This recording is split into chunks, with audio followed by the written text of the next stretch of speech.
রাতে একা থাকতে আর ভালো লাগে না। শুধু ছটপট করে রাত কাটাতে হয়। ওকে বললাম, পারবি তো সবকিছু ঠিকঠাক মতো করতে, নাকি ৩০ সেকেন্ডেই ক্লান্ত হয়ে যাবি? ও বলল, একবার সুযোগ দাও, দেখিয়ে দিব। এদিন যা হলো তা কোনো দিন ভুলব না। আমার নাম রিয়া। ২৮ বছর বয়সে আমার বিয়ে হয়েছে। আজ প্রায় ১ বছর হলো। আমার স্বামী কাজে বেশিদিন বাইরেই থাকে, বাড়িতে আসার সেরকম টাইম পায় না। গাছের বাতাবলেবুর ওজন কম করে হলেও ৪ কেজির মতো হবে। আমি দেখতে বেশ সুন্দরী। আমার চলাফেরা যে কারোর মন কাড়ে। কাল আমার ভাগ্নের দাদার বিয়ে, তাই আমি একদিন আগেই সেখানে যাচ্ছি। সেই বাড়িতে যাওয়ার জন্য আমি রেডি হয়েছি, কিন্তু আমার স্বামীর কাজ থাকার জন্য সে আমার সাথে আসতে পারবে না, তাই আমি একাই যাচ্ছি। আমি বাসস্ট্যান্ডে এসে পৌঁছেছি। আমি আমার ভারী ব্যাগটা নিয়ে বাস থেকে নামলাম, আর মনে পড়ল আমি ছাতা আনতে ভুলে গেছি। এদিকে ঝুম বৃষ্টি শুরু হয়েছে। কিছুক্ষণের মধ্যেই আমি পুরো ভিজে একাকার। ভেজা জামাকাপড় ত্বকের সাথে লেগে আছে। চারিদিকে তাকিয়ে দেখি কোনো দোকান খোলা নেই আর একটা লোকও নেই। তারপর আবার ভাগ্নেও এখনো আসেনি আমাকে নিতে। তাই একটা ছোট বন্ধ দোকানের সামনে গিয়ে দাঁড়ালাম আর অপেক্ষা করতে লাগলাম ভাগ্নের। কিছুক্ষণ পর দেখলাম বৃষ্টিতে ভিজতে ভিজতে ভাগ্নে আসছে। ভাগ্নেও বাড়ি থেকে বেরোনোর সময় ছাতা নিতে ভুলে গেছে। ও এসে আমার পাশে দাঁড়ালো আর আর চোখে আমাকে দেখতে শুরু করলো। বৃষ্টির কারণে অনেক কিছু বোঝা যাচ্ছিল। আমি বললাম, কি যে করি, আমি ছাতা আনতে ভুলে গেছি। এখন দেখছি যে তুইও তো ছাতা আনিসনি। ভাগ্নে বলল, হ্যাঁ, আমিও তাড়াতাড়ি বেরোতে গিয়ে ছাতা আনতে ভুলে গেছি। কোনো ব্যাপার না মামি, আমি আছি তো, ভয় পেও না। বিকেলবেলা বৃষ্টিটা যখন থেমে গেল, তখন আমরা দুজন বিয়ে বাড়িতে চলে আসলাম। বাড়িতে আসার পর আমি আমার কাপড় বদলে নিলাম আর ভালো একটা লালা রঙের শাড়ির সাথে হাতা হাতা ব্লাউজ পরে নিলাম। বাড়িতে সবার সাথে কথাবার্তা বলছিলাম, আর তার মাঝে দেখি ভাগ্নে আমায় দেখছে দোতলা থেকে আর হাসছে। এমন সময় আমার বৌদি বলল, রিয়া, তুমি একটু দোতলায় গিয়ে রান্নাঘর থেকে দুটো প্লেট এনে দিবে? আমি বললাম, হ্যাঁ বৌদি, কোনো ব্যাপার না, আমি এক্ষুনি যাচ্ছি। আমি দোতলায় গেলাম আর দেখলাম ভাগ্নে সিঁড়ির কাছে দাঁড়িয়ে আছে। ওকে জিজ্ঞেস করলাম, রান্নাঘরটা কোন দিকে? ভাগ্নে বলল, সামনে গিয়ে ৩ নম্বর ঘরটাই রান্নাঘর। দোতলায় কেউ ছিল না, সবাই নিচে কাজে ব্যস্ত। আমি সেদিকে যেতে শুরু করলাম, আর আমার পেছন পেছন ভাগ্নেও আসছিল। ঘরের সামনে গিয়ে দেখি এটা কারো বেডরুম। পেছনে তাকাতেই দেখি ভাগ্নে আমার সামনে। ও আমার হাত ধরে ঘরের ভেতরে নিয়ে ঘরের দরজাটা লাগিয়ে দিল। আমি বললাম, এ কি করছো? ভাগ্নে বলল, আমি জানি মামা, তোমায় মোটেও ভালোবাসে না, তোমাকে সময় দেয় না, সব সময় কাজে ব্যস্ত থাকে। তুমি আর কত রাত একা ছটপট করবে? আমি বললাম, কি বলতে চাইছো তুমি? ভাগ্নে বলল, আমি তোমার সেবা করতে চাই, যা মামা করে না। ওর কথাগুলো শুনে আমি অস্বস্তিতে পড়ে গেলাম। ওকে বললাম, তাহলে তোকে পরীক্ষা দিতে হবে। আমার আবার এইটুকু কোনো কিছু ভালো লাগে না। ভাগ্নে বলল, তুমি যা বলবে আমি তাই করব। আমি বললাম, কিন্তু এখন ঠিক টাইম না এগুলো করার। সবাই বাড়িতে আছে, কেউ দেখে ফেললে মুশকিল হয়ে যাবে। ভাগ্নে বলল, কেউ আসবে না ওপরে, সবাই নিচে কাজে ব্যস্ত। আমি বললাম, আমি যদি রান্নাঘর থেকে প্লেটগুলো না নিয়ে যাই, তাহলে বৌদি উপরে চলে আসবে। ভাগ্নে বলল, আমাদেরকে কেউ দেখতে পাবে না, আমি দরজা বন্ধ করে দিয়েছি। বলার সাথে সাথেই ভাগ্নে দুটো তবলা বাজাতে শুরু করল। আমি যেন ওকে বাধা দিতে পারছি না। আমিও সাহস করে গিটার হাতে নিয়ে বাজাতে শুরু করলাম। অনেক ভালো লাগছিল আমার, অনেক বছর পর আনন্দ করছি। কিছুক্ষণ পর আমাকে মেঝেতে বসিয়ে দিল। আমি বললাম, মেঝেতে পিঠে ব্যথা লাগে, বিছানায় চলো। ও বলল, না মামি, বিছানায় অনেক শব্দ হয়, মেঝেতে বসলে শব্দ হবে না।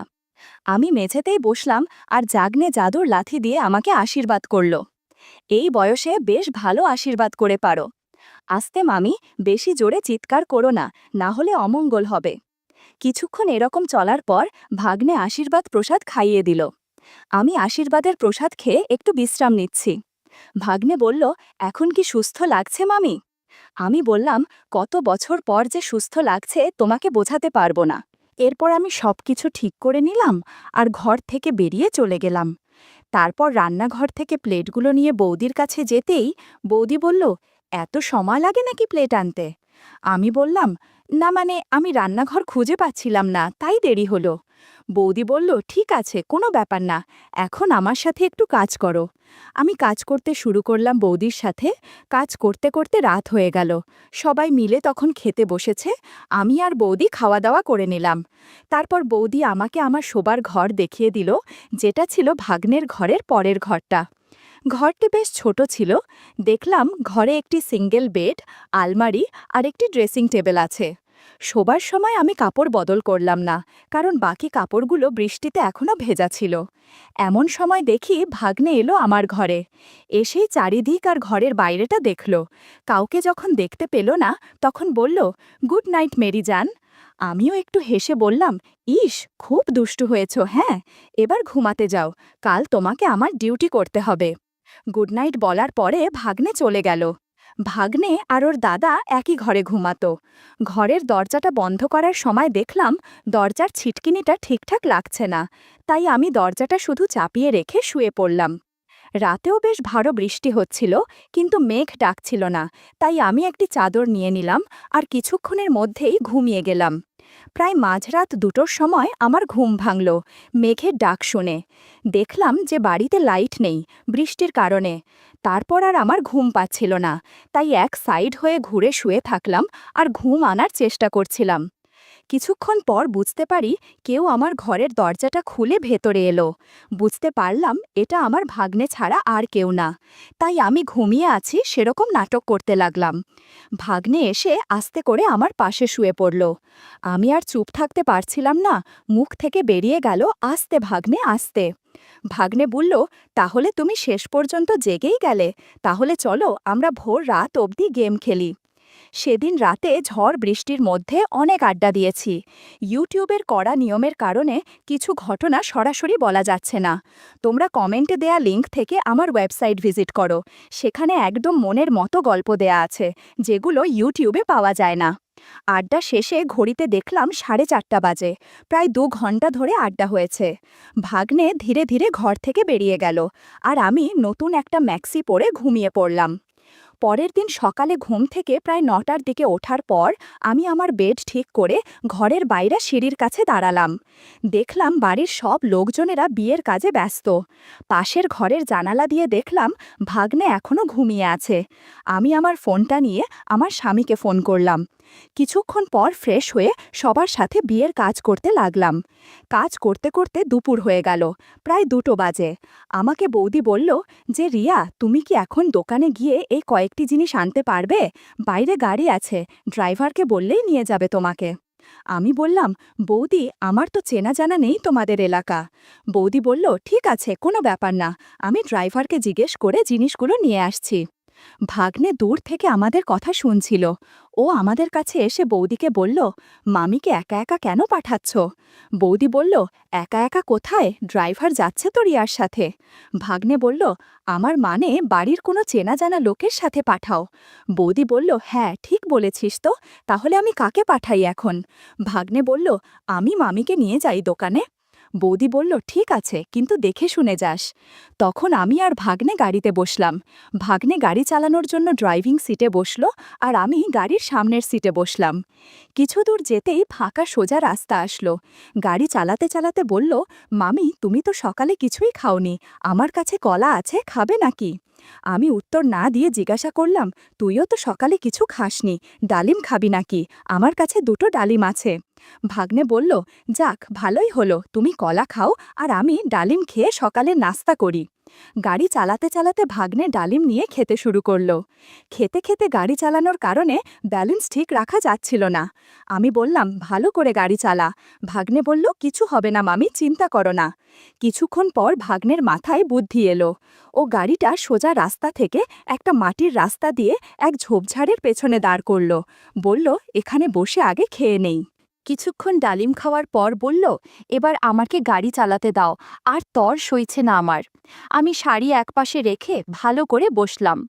তারপর ভাগ্নে গাড়ি চালাতে শুরু করল। সে কি গতি বন্ধুরা, আমার অনেক ভয় হচ্ছিল। আমি শুধু বলছিলাম, ভাগ্নে আস্তে আস্তে। ভাগ্নে বলল, আমি অনেক দক্ষ ড্রাইভার, অনেক জোরে গাড়ি চালানোর কারণে গাড়ি অনেক নড়ছিল, মনে হচ্ছিল ভূমিকম্প হচ্ছে। ৩০ মিনিট পর ভাগ্নে থামল। এদিকে আমার কেমন যেন লাগছিল, মনে হচ্ছে ব্যথা পেয়েছি। এরপর আমরা সোজা বাজারে থেকে বৌদির বলা জিনিসপত্র নিয়ে বাড়ি চলে আসলাম।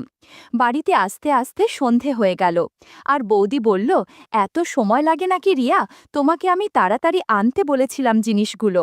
আমি বললাম, আর বলো না বৌদি, আসার সময় গাড়িটা চালু হচ্ছিল না, তাই দেরি হয়ে গেল। বৌদি বলল, ঠিক আছে, এখন আমাকে এখানে একটু কাজে সাহায্য করো। কাজ করতে করতে রাত হয়ে গেল, তাই আমি আমার ঘরে গেলাম আরাম করতে। তখন বৌদি এসে আমায় বলল, তাড়াতাড়ি তৈরি হয়ে যাও, আমাদের বরযাত্রী যেতে হবে। আমি তৈরি হয়ে বরযাত্রীর বাসে উঠে পড়লাম। গত ৩ দিনে অনেক কিছু হয়েছে, কিন্তু আমার মন খারাপ হচ্ছে এই ভেবে আজ আমাকে চলে যেতে হবে। আবারও সেই বোরিং দিন শুরু। ভাগ্নে ছাড়া কিভাবে সময় কাটাবো বুঝে উঠতে পারছিলাম না। যাওয়ার আগে শেষবারের মতো ভাগ্নে পুকুর পাড়ে আশীর্বাদ করেছে। বিকেল ৫টার বাসে করে চলে আসলাম বাড়িতে। কদিন বাড়ির কাজকর্ম করতে করতেই কেটে গেল। ধুর, খুব বিরক্ত লাগছে। আজও কিছু হলো না। আমার স্বামীকে নিয়ে আর পারি না।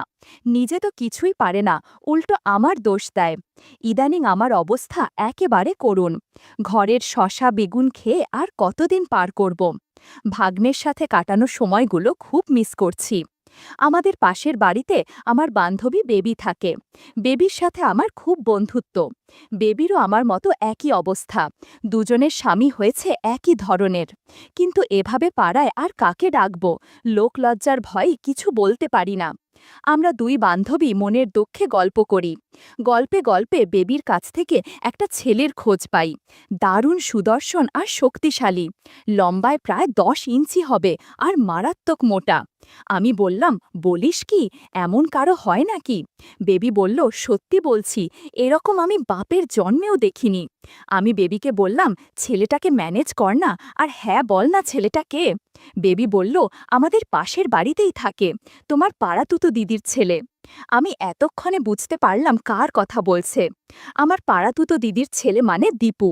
ইন্টারমিডিয়েটে পড়ে, একটু রোগা, তবে নিয়মিত খেলাধুলা করে। মেধাবী ছাত্র, দেখতেও খুব হ্যান্ডসাম, অনেক সুন্দর করে কথা বলে। হায় রে, আমার কি পোড়া কপাল, এত দিন ধরে ওকে চোখে পড়েনি।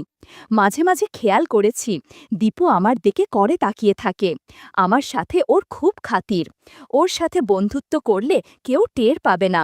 সত্যি বেবি ভালো একটা উপায় বের করেছে। মনে হচ্ছে ভাগ্নেকে আর মিস করতে হবে না।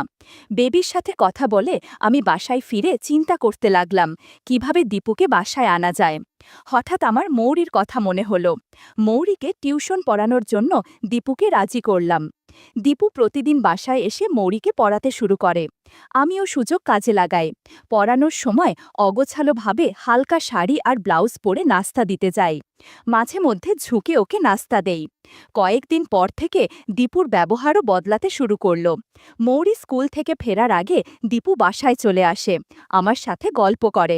একদিন সুযোগ বুঝে কথা শুরু করলাম, হ্যাঁ রে দীপু, তুই তো অনেক বড় হয়ে গেছিস, কারোর সাথে বন্ধুত্ব হয়েছে?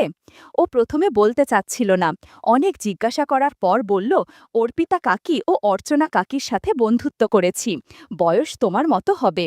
দীপুর কথা শুনে বুঝতে পারছি ও আমাকে পছন্দ করে। কায়দা করে আমার কথা বলে দিল। আমি বললাম, বলিস কি, কতদিন থেকে বন্ধুত্ব? ও বলল, এই তো ৩-৪ বছর হলো, তারা আমাকে ছাড়া থাকতে পারে না। ও আর হ্যাঁ, এই তো মাসখানেক আগে আরেক মাসির সাথে আমার বন্ধুত্ব হয়েছে। জিজ্ঞাসা বললাম, কার সাথে? ও বলল, তোমাদের বিল্ডিংয়ের নিচতলের মিনা কাকির সাথে। মিনা আমাদের নিচতলায় থাকে। মিনার বয়স ৩৫ বছর হবে। আমি আর বেবি প্রায়ই মিনার সৌন্দর্য নিয়ে কথা বলি। মিনার একটা ছেলে আছে, ক্লাস 4-এ পড়ে, স্বামী বিদেশ থাকে। মাসখানেক আগে মিনাকে দেখেছি খুঁড়িয়ে হাঁটছে। জিজ্ঞাসা করাতে ও বলেছিল বাথরুমে পিছলে পড়ে গেছে। আমার এখন সন্দেহ হচ্ছে সত্যি বাথরুমে আছাড় খেয়েছে নাকি অন্য কিছু। দীপুকে জিজ্ঞাসা করলাম, তোর আর মিনার বন্ধুত্ব কতটা গভীর হয়েছে? দীপু মুচকি হেসে বলল, অনেক গভীর গো মাসি, তুমি ভাবতেও পারবে না, তোমার থেকেও অনেক ফ্রি, আমাকে সব কথা বলে। ওর কথা শুনে আমার মনে আনন্দের ঢেউ বয়ে গেল। এই ছেলেকে দিয়েই হবে, ওকে জিজ্ঞাসা করলাম, আচ্ছা দীপু, বেবিকে তোর কেমন লাগে? ও বলল, দারুণ লাগে মাসি, তবে তোমাকে সবচেয়ে বেশি ভালো লাগে, সেজন্যই তাড়াতাড়ি চলে আসি। আমি বললাম, বেবির সাথেও বন্ধুত্ব করবি? ও বলল, কেন করব না, আমি তো অনেক দিন থেকেই তোমার সাথে বন্ধুত্ব করতে চাচ্ছি, বেবি মাসি হলে আরও ভালো হবে। ওকে বললাম, পারবি তো সব কিছু ঠিকঠাক করতে? ও বলল, একবার সুযোগ দাও, দেখিয়ে দিব। এমন সময় মৌরি এসে পড়ল। আমি আমার ঘরে চলে গেলাম। কিছুক্ষণ পর বাথরুমে গেলাম। মৌরির ঘরের সামনে দিয়ে যাওয়ার সময় দেখি দরজা ভেজানো। আমি ভাবলাম মৌরি হয়তো মনোযোগ দিয়ে পড়ছে। ফিরে আসার সময় মৌরির ঘর থেকে অদ্ভুত আওয়াজ শুনতে পেলাম, সাথে হাততালির মতো কেমন যেন শব্দ আসছে। আমি একজন বিবাহিতা মহিলা, এই ধরনের আওয়াজের সাথে আমি খুব পরিচিত। আস্তে আস্তে ভেজানো দরজা একটু ফাঁকা করতেই আমার চোখ কপালে উঠে গেল।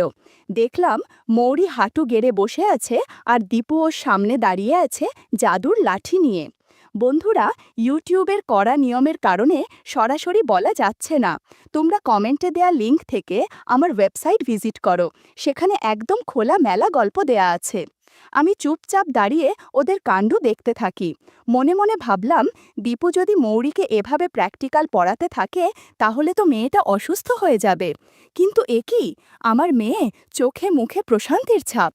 কি ফাজিল ছেলে রে বাবা, মৌরির মতো লাজুক মেয়ের সাথে বন্ধুত্ব করে ফেলেছে। একটু পর আমি আমার রুমে চলে গেলাম আর বেবিকে ফোন করলাম আর ওকে সব ঘটনা খুলে বললাম। শুনে বেবি আনন্দে লাফাতে লাগলো। বেবিকে আমার বাসায় আসতে বললাম, দীপুকে নিয়ে মার্কেটে যাব। বেবি আমার বাসায় এসেই আমাকে জড়িয়ে ধরল। দুই বান্ধবী ঠিক করলাম দীপুকে যা ভাই তাই দিব। কিছুক্ষণ পর দীপু মৌরির ঘর থেকে বের হলো। ওদিকে মৌরি বিছানায় শুয়ে আছে। আমি দীপুকে আমাদের সাথে মার্কেটে যাওয়ার জন্য বললাম। দীপু সাথে সাথে রাজি হয়ে গেল। আমরা তিনজন মার্কেটের উদ্দেশ্যে বের হলাম। মার্কেটে পৌঁছে আমি ও বেবি ব্লাউজের দোকানে ঢুকলাম। দীপু বাইরে দাঁড়িয়ে আছে। আমি দীপুকে দোকানের ভেতরে নিয়ে এলাম। দীপুকে বললাম, কোন রঙেরগুলো কিনব? দীপু হাসতে হাসতে বলল, তুমি এক সেট কালো নাও আর বেবি মাসিকে এক সেট লাল নিতে বলো, তোমাদের দুজনকে খুব মানাবে। বেবি মাসিকেও কালো মানাবে, কিন্তু তোমাকে সবচেয়ে বেশি মানাবে। আমিও হাসতে হাসতে বললাম, ঠিক আছে, তোর ইচ্ছাই থাক। ঘণ্টাখানেক কেনাকাটা করে আমরা বাসায় ফিরে আসি। পরদিন মৌরি স্কুল যেতেই বেবিকে বাসায় ডেকে আনি। দীপুকেও আসতে বলি। বেবি আসার পর দুইজনেই হালকা করে সাজগোজ করে নেই। দুইজনেই ঠিক করেছি আজ দীপুকে গাড়ি চালাতে দিব। বেবি যা পারে করুক। এদিকে দেখলাম বেবি ব্যাগে এক সেট কাপড় নিয়ে এসেছে। বাসায় বলে এসেছে সিনেমা দেখতে যাবে। একটু পর আমরা চুল কেটে ক্লিন হয়ে থাকলাম। একটু পর কলিং বেল বাজতেই দরজা খুলে দেখি দীপু হাজির। দরজা বন্ধ করে দীপুকে ঘরে আসতে বললাম। দীপু 6টা বিদেশি বেলুনের প্যাকেট সাথে নিয়ে এসেছে। আমি বললাম, কি রে, এসব আনলি কেন? দীপু বলল, এগুলো ছাড়া সমস্যা হবে। আমি বললাম, না, এগুলো দিয়ে কিছুই হবে না, তুই চিন্তা করিস না, আমরা ওষুধ খেয়ে নিব। এরপর দীপু আর কথা বাড়ালো না। প্রথমে বেবির কাছে গিয়ে তবলা বাজাতে শুরু করলো। এদিকে আমি তৈরি হচ্ছিলাম কখন আমাকে শেখাবে। 1 ঘন্টা বেবিকে গান শেখানোর পর বলল, একবার তুমি রেডি হও।